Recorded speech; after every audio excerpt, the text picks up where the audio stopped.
అందరికీ నమస్కారం. 15వ రోజు పత్రిజీ సమాధానాలు. ప్రతి ఒక్కరికి పేరు పేరున ఉగాది శుభాకాంక్షలండి.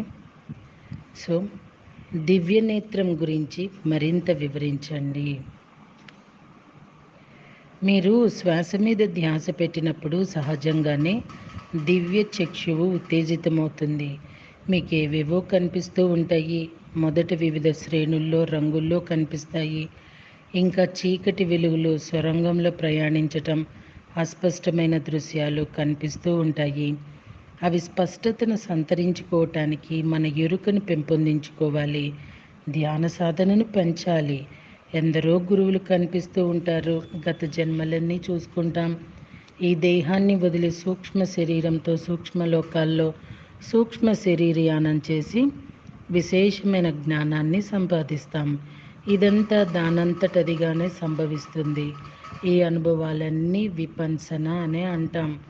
పరమశివుడి 3వ కన్నును గుర్తు చేసుకుంటే మిగిలిందంతా మీకే అవగతమవుతుంది.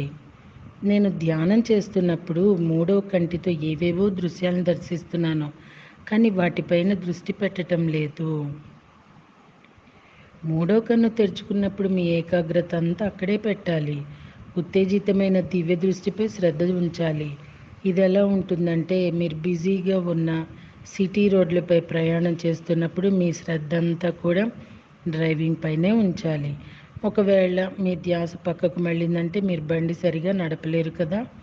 అదేవిధంగా మీ 3వ కన్ను అనుభవాలపై ఏకాగ్రత ఉంచాలి. 3వ కన్ను ద్వారా చూసే ప్రతి అంశాన్ని సునిశితంగా గమనించాలి. అదే విపంసన. దివ్య దృష్టిపైనే ప్రధాన దృష్టి కేంద్రీకరించి శారీరక మానసిక కార్యకలాపాలపై సీతకన్ను వెయ్యాలి. మనకు 2 విశేషమైన పదాలు లభించాయి: సెంట్రల్ విజన్, పెరిఫెరల్ విజన్. నేను ఇప్పుడు మిమ్మల్ని చూస్తూ మాట్లాడుతున్నాను కదా, నేను మీ గది అంతటిని కూడా చూడగలుగుతున్నాను. అది పెరిఫెరల్ విజన్, పరిధీయ కన్ను. అయితే నా సెంట్రల్ విజన్, ప్రధాన దృష్టి మాత్రం మీ కళ్ళే. నేను మీ కళ్ళల్లో ఏకాగ్రత పెట్టినప్పటికీ మీ పరిసరాల అన్నీ కూడా చూడగలుగుతున్నాను. కనుక కాయానుపాసన, వేదనానుపాసన, చిత్తానుపాసన అన్నీ కూడా పెరిఫెరల్ విజన్ అయితే, విపంసన అనేది మాత్రమే సెంట్రల్ విజన్ అన్నమాట. ఎందరో మాస్టర్స్ తాము 3వ కన్ను అనుభవాలు పొందలేదని నిరుత్సాహపడిపోతారు. అలాంటి వాళ్లకు మీరిచ్చే సందేశం ఏంటి? తాము మహిళల పిల్లలను కనలేమని కొందరు పురుషులు అంటుంటారు. అందులో తప్పేంటి? మహిళలే పిల్లలను కంటారు, పురుషులు కనగలరా? లేదు కదా. అందరూ పిల్లలను కనలేరు. జనాభాలో సగం పురుషులైతే మిగతా సగం మహిళలు అందరూ మానవులే. అదేవిధంగా సాధకుల్లో సగం మంది దివ్య దృష్టి కలిగిన ద్రష్టలు, మిగతా సగం జ్ఞానులు. అందరూ గురువులే. తమ వివేకంతో జ్ఞానులు పూర్ణత్వాన్ని సంతరించుకుంటారు. తమ మహత్తుతో ద్రష్టలు పూర్ణత్వాన్ని సంతరించుకుంటారు. పూర్ణత్వానికి ఇరువురు అవసరమే. పురుషులు కావాలి, స్త్రీలు కావాలి.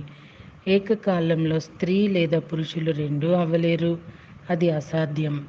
అదే సూత్రం ఆధ్యాత్మికతలోనూ వర్తిస్తుంది. ఇక్కడ 2 విధాలైన వ్యక్తులు ఉంటారు: స్టాకర్స్, డ్రీమర్స్. దివ్య దృష్టి కలిగి ఉన్నాళ్ళు డ్రీమర్స్, జ్ఞాన దృష్టి కలిగి ఉన్నవారు స్టాకర్స్. ఇరువురు సరి సమానమే, ఇరువురు ప్రధానమే. స్టాకర్స్ ఎప్పుడు ప్రశ్నలు సంధిస్తూ ఉంటారు, డ్రీమర్స్ ఎప్పుడు సమాధానాలు ఇస్తూ ఉంటారు. మరి సమాధానాలు ఎంత ముఖ్యమో ప్రశ్నించేవాళ్ళు అంతే ముఖ్యం. సర్వం పరబ్రహ్మ స్వరూపం అనే నేను అర్థం చేసుకుంటున్నా. ఈ విషయాన్ని అవగాహన చేసుకోవటంలో నా సంస్కారాలు నాకు అడ్డుపడుతున్నాయి. నన్ను ఏం చేయమంటారు? ధ్యాన సాధన పెంచటం తప్ప గత్యంతరం లేదు.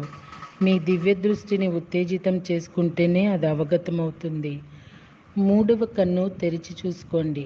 గంటల తరబడి ధ్యాన సాధన చేయండి.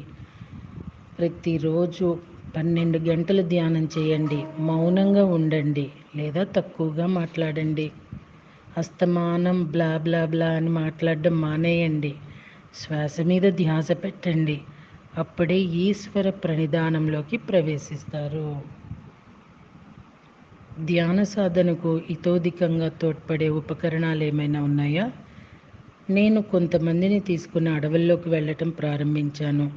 ప్రకృతిలో చేసే ధ్యానం ఎంతో శక్తివంతం, ప్రభావవంతమని గ్రహించాం. సామూహిక ధ్యానం భౌతికంగానూ అంతర్జాల మాధ్యమం ద్వారా కూడా అదే విధమైన ఉన్నత ప్రకంపనలను సృష్టిస్తుంది.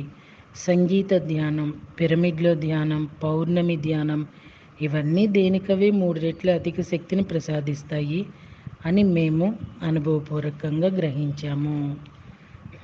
రేపటి రోజున ధ్యాన అనుభవాలు అంటున్నారు. మరి వేచి చూద్దామా మాస్టర్స్? Thank you.